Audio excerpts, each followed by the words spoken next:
Hello everyone, in this video I'm going to show a step-by-step tutorial on how to change email in Asana. So first we're going to log into our Asana account. Then next we're going to click on the profile section on the lower left corner. Then click on profile. Then here we're going to click on edit profile.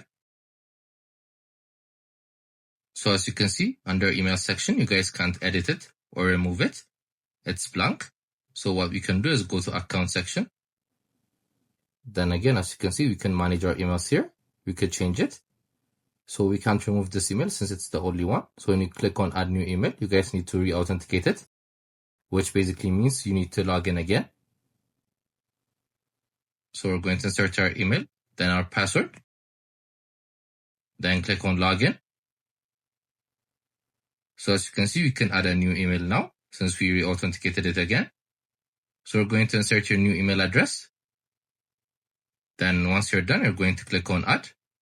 So our new email address will be added here. A verification link will be sent to your new email. All you have to do is approve it there. So that's how you do it. That's how you change your email in Asana.